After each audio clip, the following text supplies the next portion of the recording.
Earth Wars, Chapter 7, Return of the Obi-Wan. During the Clinton War in America in the mid-90s, Obi-Wan Coyote led his band of rebel listeners to defeat gun control in the free and independent state of Florida. While serving the people of Boston, Obi-Wan Coyote was snatched from the airwaves by the Clintonian Empire and has been in seclusion until Princess Pelosi and Hussein the Drain took over the Imperial Senate and came to power, while the economy was tanking from the Fannie and Freddie trillion-dollar theft. Hussein the Drain and the Princess Pelosi have captured the Tidy Bowl Man and his ship and are planning to sink the entire economic system of the planet Earth. Good morning, and welcome to another adventure into podcast radio. I am your host, the former evil radio talk show host, now evil podcast host, Mike Wiley. I wasn't really going to do a show today because I'm getting ready to decide to start doing live shows, and I'm going to look into that, but I do have a couple of things I have to finish up on. One is my project on the scum of the universe, Barack Obama, who is public enemy number one and needs to be taken out and sent to Gitmo for the rest of his life. And next to him should be Hillary Clinton. She's number two. Governor Newsom, he's number three. And his aunt or whatever, cousin Pelosi, is four. Those are the four top Democrats who have probably committed the most crime right now that we need to go after. All right. And then we'll let the Rubio-Vance administration go after the rest of them. But right now, let's take off the four top heads of these criminals. Okay, so first of all, let me just let you know that this show is protected by this clock. There's a movie out called Gun and Moses, and I'm trying to get to it. I guess you have to download it because it's not showing up on Apple TV.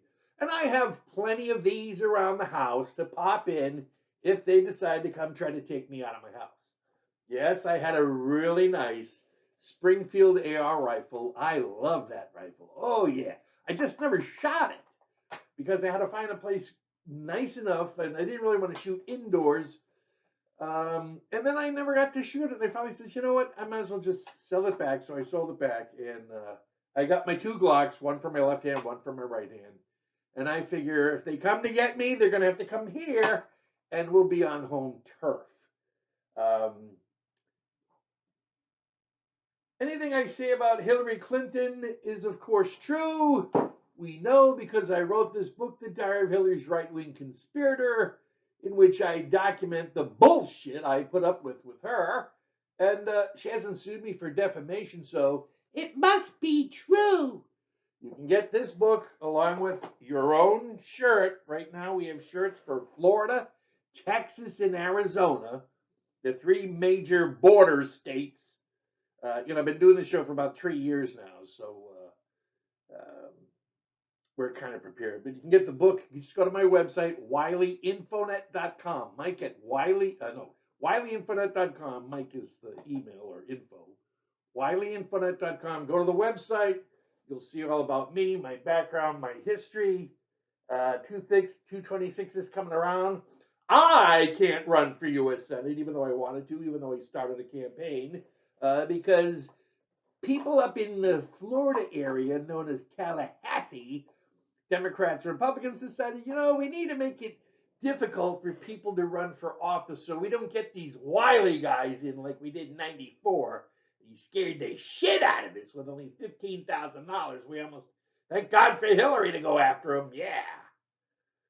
So I couldn't run because I wasn't going to go through the process of taking them to court and going through all that shit. I've got a lawsuit coming up, or actually a court, whatever, with the IRS. There's just some issues I will not surrender on. And they're usually issues that not only affect me, but affect the American people. And the IRS is one of them. And they are aligned with a group of people you may not have ever heard of called the Democratic Party. And these people, when Nancy Pelosi's in power, pull off some shit You just never know until it bites you in the ass. And there's a couple of things they did that just bit me in the ass. And I said, you know what? I'm fighting them. I'm fighting them. They send me these threatening letters, and then they say, oh, we're looking into it. The next thing you know, they send you another threat. These people don't know what the hell they're doing. They don't know what the hell they're doing. The IRS is too damn big for anybody to manage. It's the perfect method to steal money from the American people. Perfect. It's absolutely perfect. And that's what they use it for. The IRS needs to go away, okay? Tariffs went away in 1913 when they shoved the income tax up our ass illegally. And for some reason, all 9 of the Superior Court justices said, oh, yeah, you can have a direct tax. Oh, yeah, I know that the Constitution says you can't, but we're going to make a little adjustment. Yeah, we're going to make a little adjustment. We're going back to freedom. Why do you think so many people come to this country to be free? No matter what your religion is, we know there's evil in everybody. God knows we know that the most evil Jew on the planet is George Soros. Yeah, he's Jewish. He must have got dropped on his head 500 times or something to be this. And he's got a son, Igor. Igor and his wife, I can't remember her name or wife, but she's a beaut. Anyways, this is going to be a short show. I was going to talk about the No Kings thing, and then I read where Hamas has already started the attack again, which I knew was coming. But I was going to figure another week or so before they pulled that shit on everybody, but they were doing it. You know what they were going to do. All you have to do is listen to them. And when you listen to them, when Hamas tells you that they want to, they're not only going to control Gaza, but they're going to control East Jerusalem, and they're going to do the West Bank, and we're going to have a capital of Palestine in Jerusalem. And bullshit, no, you're not. Get out of town. So they're going to go out of town. They're going to be done. Wipe them the face off the planet. These people are not Muslims. They're Islamic terrorists. There's a difference. A Muslim is someone who comes from Pakistan as a thoracic surgeon and saves my life in 2012.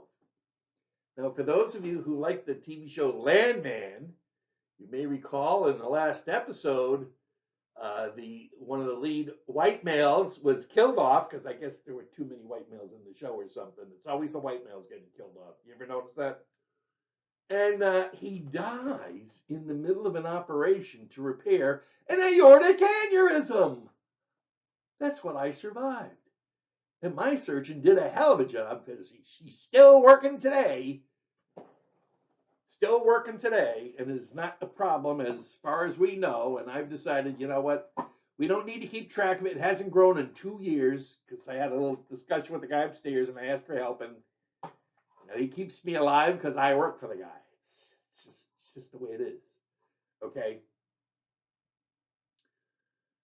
So let's start with Barack Obama and who this piece of shit is.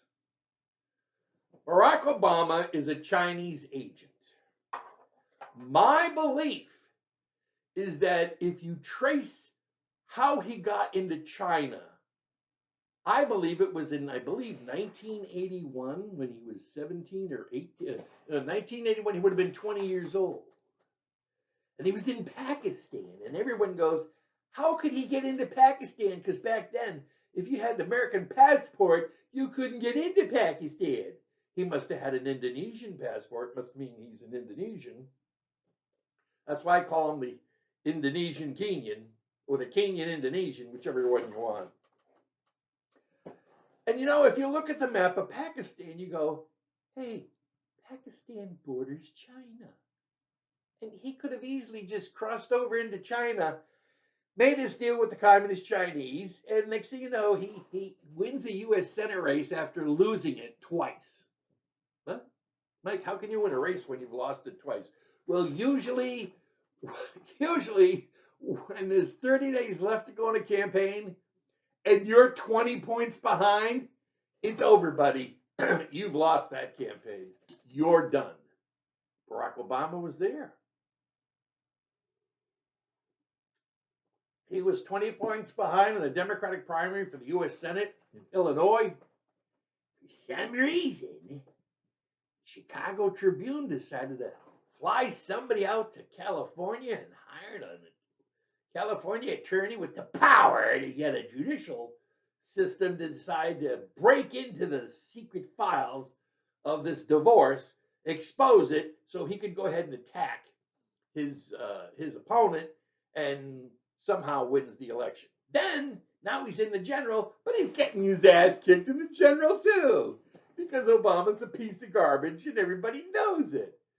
But our enemies have a job for this guy, and we've watched him do this job. And I think we're tired of watching us do this job, but the same thing happened. The Chicago Tribune sent somebody out to California and go to the divorce files on this guy, and he found stuff. And next you know, Obama's senator for just 2 years because he didn't really want to be a senator. He's supposed to be the president of the United States. And while he's president of the United States, on average for those 8 years, $500 billion of debt was accumulated in trade with China. Now, 8 times $500 billion is $4 trillion. And so basically, Barack Obama invested $4 trillion of U.S. monies into the Chinese military. Oh, and by the way, if you don't agree with anything I say, look it up. Okay? Go to Wikipedia and you'll find it. And you know what else you're going to find in Wikipedia? You know how it recently came out that Barack Obama was the one behind the Russia hoax? We all thought it was Hillary, but it was Obama, and we have the documentation on it. And any day now, I'm waiting to see him in handcuffs being dragged away like they did to Republicans when the January 6th committee was out and about causing fraud. So, authoritarianism. We just had this thing yesterday called the No Kings Rally. Now, why is it called No Kings? Because dumber than shit people can understand the words no kings. Ask them to explain authoritarianism. That word's too big for me. Oh, I vote Democrat. I can't go past 7 letters, yeah. Authoritarianism. Who invented that shit? I'd like to point to the Obama White House. It's now 2016, and it looks like Donald Trump's going to be the next president of the United States and not Hillary, the stooge bitch from New York, Arizona, Arkansas, Chicago, you name it. Hung Chao Ching, she's from everywhere. Authoritarianism. What's that? It's a concept that Barack Obama developed with his own brain to destroy Trump in the future. Because he kind of knew that once Trump became president, he would do all these wonderful things and get reelected. So they always had to prevent Trump from being reelected the very first day he was in office. So Barack calls in his attorneys in the White House and he says, okay, you and you 4, leave.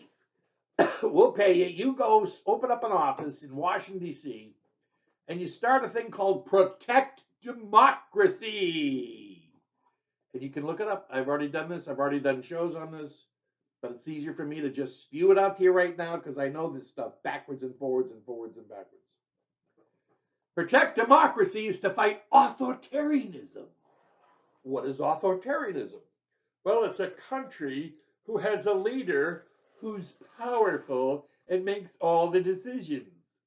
But usually, that's in a country that doesn't have a Senate, a country that doesn't have a House, and a country that doesn't have an elected president. It's got like a king. Oh, yeah. It's got like we don't have a king in America. The last people we fought that had a king was Britain in 1775. I should know I grew up in Massachusetts, and the birthplace of the American Navy is my hometown, and the Revolutionary War I've spoken. at Lexington Green, and I've stood at the Concord Bridge, and I've seen that history, and it's in my blood. So I know what I'm talking about. Well, Obama the last wants to make sure that they can get rid of Trump. So I'm just going to give you a little advertising experience, okay?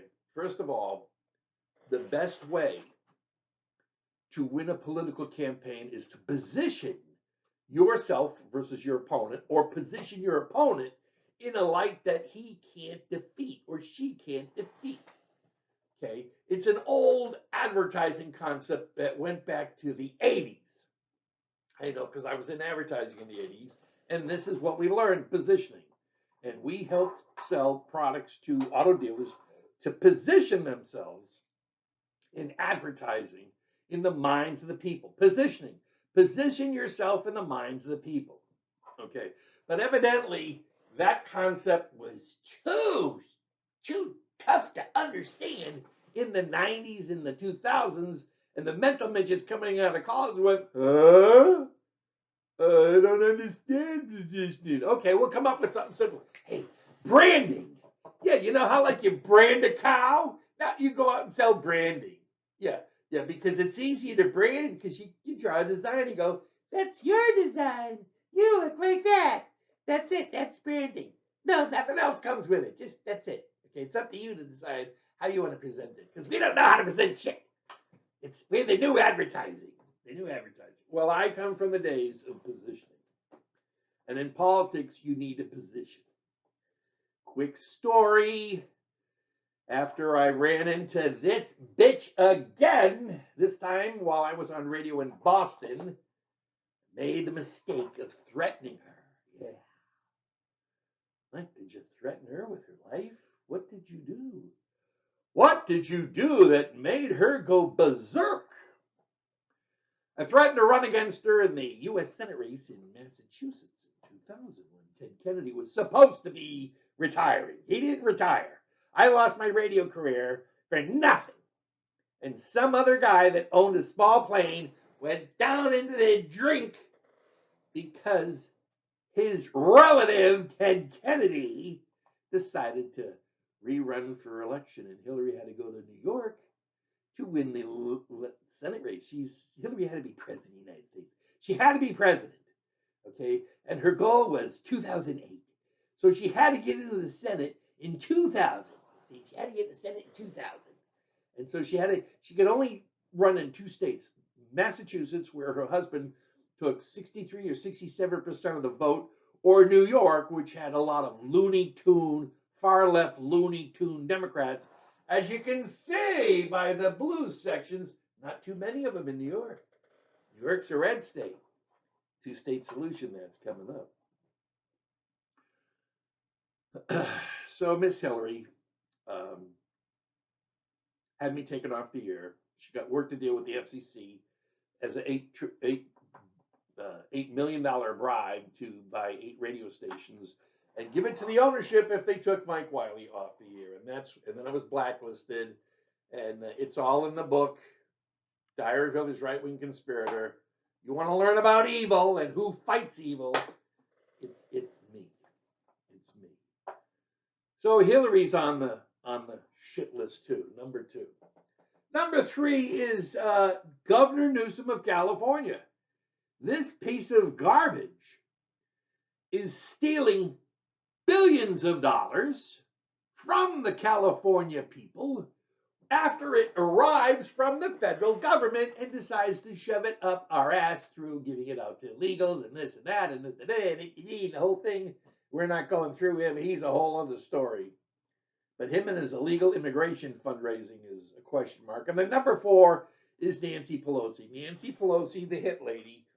She's the one that makes sure that Trump did not win the 2020 election after all this fixing and faking and 15 million fake votes. Unfortunately, they were not done properly, and in the states of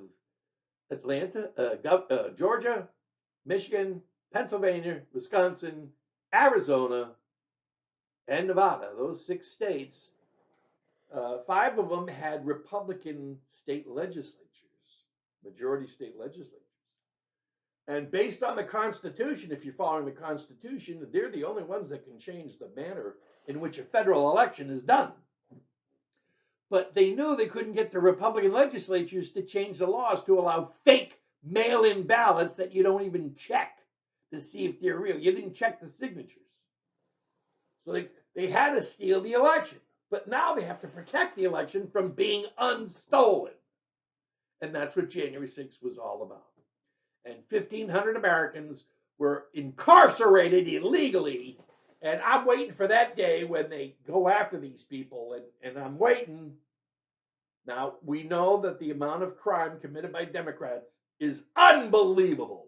You just can't imagine it unless you hire some guys that have brain power and they call themselves Doge and they come up with $4.7 trillion of money sent out the door without any documentation.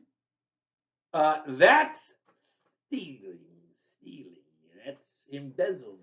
That's criminal. Look, all these people aren't going to jail in the next 3 years. Some of them are, but it's going to take another 4 to 8 years. So we need to have Republicans not only win in 2028, we need to win them in 2032 and 2036. Okay, and we just have to make sure that we have control of the Federal Reserve this time, so there's no fake Great Depression to destroy the country just so Democrats could get elected. We've done that show. I'm not covering it again. And if you think I'm crazy, go online and look up Milton Friedman, and he's got a video, and he's going to read about the myth of the Great Depression, which was created by the Federal Reserve when it decided to raise interest rates to 6% when inflation was 0. Why would you do that? Why would you raise interest rates when inflation is 0? Why would you cut off a third of the money supply to banks? A third of the banks in the country went bankrupt. Why?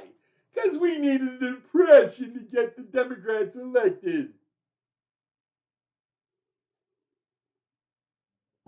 Okay, so authoritarianism is a Barack Obama deal so that we can go ahead and position the president to be. Okay, that's what they do. That's the whole thing. Okay, now it's called no kings because that's easier for the simpleton dumbbell. You saw them all around the country. Okay, it reminds me of the movie The Mummy. Where you've got all these people Indians going Imhotep, Imhotep, Imhotep, Imhotep. That's what these people are. They're morons. Okay. But they got nothing else to do, and they got some stupid Jewish guy who's criminal as all shit paying them. As long as you know the truth, that's the key thing. Okay. So authoritarianism is the scam, and if you did not hear any of the Democratic senators speak, okay, like Sanders, Colonel Sanders, Murphy, the muff job in Connecticut, okay, they all brought up authoritarianism because they've been trained on it, and they're in the Senate. They're supposed to be able to speak well, but they're not supposed to tell the truth, are they? No, they're not. They're so full of shit.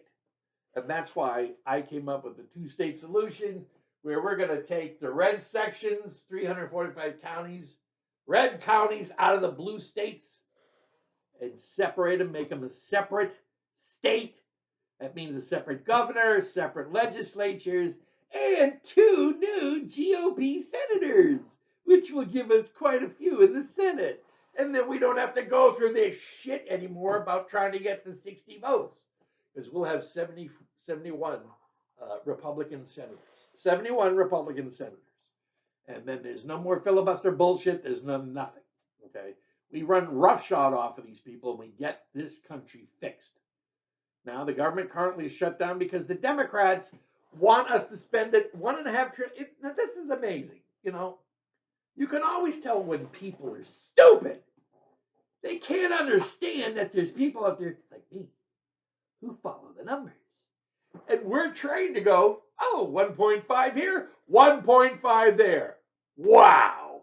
It's the same thing. What a coincidence. How could you tell, Mike? It's the same number. That's how you track this shit. It's the numbers, stupid. You see a number, you follow it, you follow it, you follow it. Well, these stupid idiots have been stealing $1.5 trillion from the American people on average every time they're in charge of Congress, okay? 8 years under Obama, 4 years under Obama-Biden, okay? That's $12 trillion. $12 trillion these people have stolen from us. And what they do is they take $1.5 trillion and they invest it in the government so that it flows to their special projects, and then it comes around and goes to people out in outer space or in Europe or whatever, in NGOs, and then it comes back to them in the form of campaign donations. And that's how they fill their coffers. And we do have an election coming up in 2026.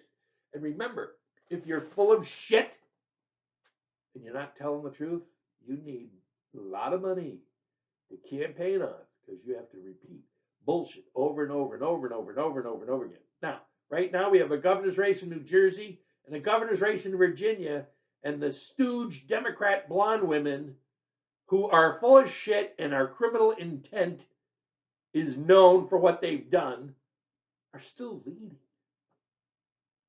We have a chance to have the first black woman as governor of the state of Virginia. She's originally from, where is she from? I think she's originally from Haiti. Was it Haiti? Maybe. And she came to the United States. She became an American citizen. She joined the U.S. Marines. She's a very sharp woman. She would maybe be the first black woman to become president, because she's got more brains in her right toe than Kamala has in her whole closet. Okay. But they're fighting against her because, remember, Democrats are the people that love black people, except if they're Republicans. Okay, so now you understand the authoritarianism. It's a Barack Obama bullshit deal. The no kings, okay?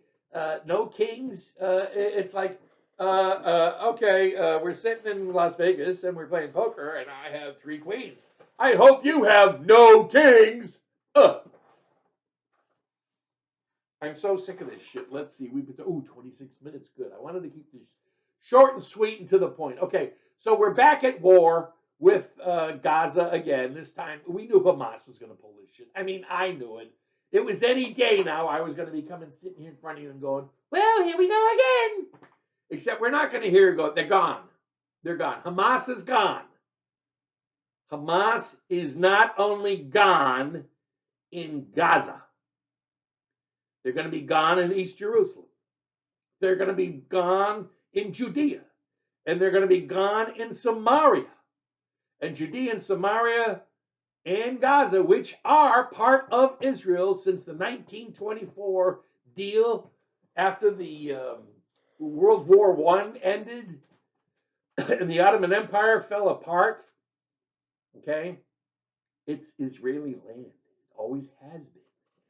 And it was in 1948 when it was established. However, the Arabs decided they wanted it back.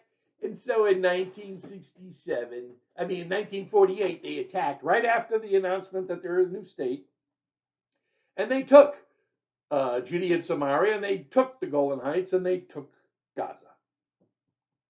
1967, the Arabs came back for another battering, and they got battered good.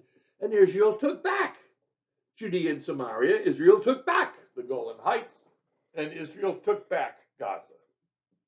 And it's still Gaza, still Judea and Samaria, and the Golan Heights are still Israel, and they will always be Israel, okay?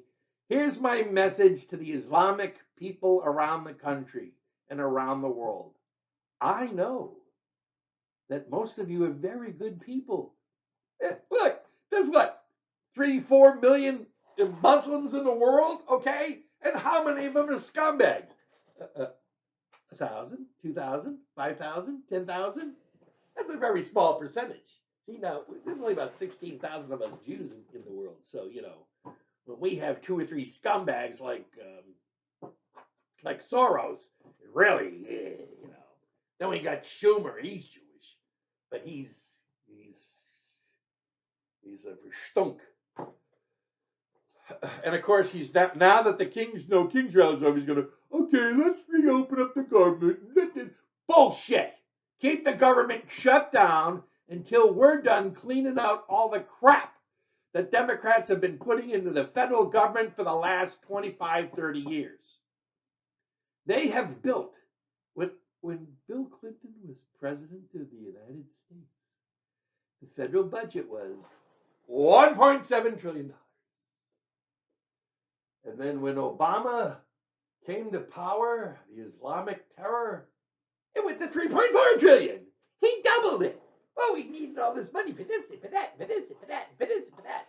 And then Biden came in, and now it's up to like $6 trillion. The federal government doesn't have to be more than $3 trillion. That's the number. With inflation and everything, $3 trillion. Do not open up the federal government until $3 trillion has been removed from the budget, and we're now operating at what we should be. Take this time to get this done. You can make sure that all the people whose positions are not ending are getting paid. And then you can go ahead and process severance for all the people who are leaving, who are voluntarily left, and get them out of there. But no longer should the people of the United States have to spend $3 trillion or $6 trillion running a government that should only cost $3 trillion. It's really that simple. It is really that simple, and I should know because I'm a financial guru wizard, and I've done this shit for 50 years. Yeah, I'm old. Not that old, but I'm old. So, by the way, so I am still working on the Obama show. I already did the Clintons. Now I'm going to consolidate the videos I've done on Obama and put it into a format of maybe 3 to 4 segments of like 25 minutes each, so maybe it'd be like 100 minutes or something. So that covers everything, like all the shit Obama's done with China and Islam and Iran and all this shit, you know. And we already did the show that showed you that in 1990 is when the Islamists and the Democrats and the Chinese Communists started coming together to form the Triad of Terror, which is what we have today. Okay? And we have that around the world. And good thing is that there are European countries that are waking up to this shit and they're joining the fight. Okay? Good will defeat evil. It's going to take some time. But the world is filled with good people that are of every religion. Whether it's Hindu, Buddhist, Muslim, Jewish, Christian. And another thing. You need to stop killing the Christians in Africa, you assholes.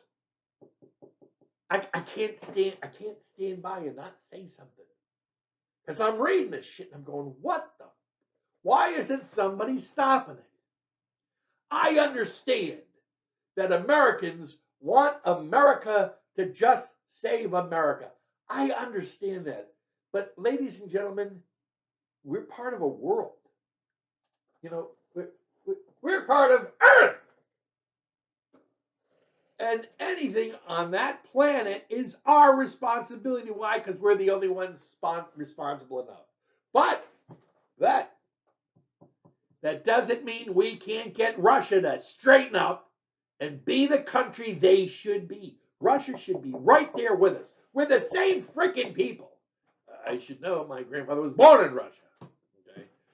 Okay, and my father's mother's mother, his grandmother, was born in Britain, and my father's father's father was born in Germany. So I'm concerned about Germany and Britain and Russia. And they're all good people, but they've been run over by this Muslim shit, and it's got to stop. Okay, I know, yes, my life was saved by a Muslim thoracic surgeon. The guy that does my website work, he's a Muslim. What did I do when I found out he was a Muslim? Nothing. Hey, God brings people to you. You have to understand when God brings someone to you, it's to be meant well. And that's how you develop relationships with people. God has his hands in our lives. He's supposed to. He does. He saved my life 3 times. Yeah, 3 times. So I must have a job to do, and it's with this mouth, and it's with this sechel, and that's to speak the truth. If I was lying, lightning would come through that window and zap me. Yeah, I know I'm a bit of a lunatic, but I'm a radio guy. We entertain. We don't just sit there in the podcast and go, hey, boss, no you. So, as I was mentioning, I'm going to start doing these shows live. I'm trying to figure out a day to do it. I would probably do them on Sunday mornings, say around 10 o'clock. I could do them Saturdays at 10 o'clock, but mainly people are out running about, and Sundays usually is a family day. And since most of this affects the family and the American family and the global family, I'm not a globalist. I'm a Zionist. It means I believe in the need of a Jewish state for the Jewish people.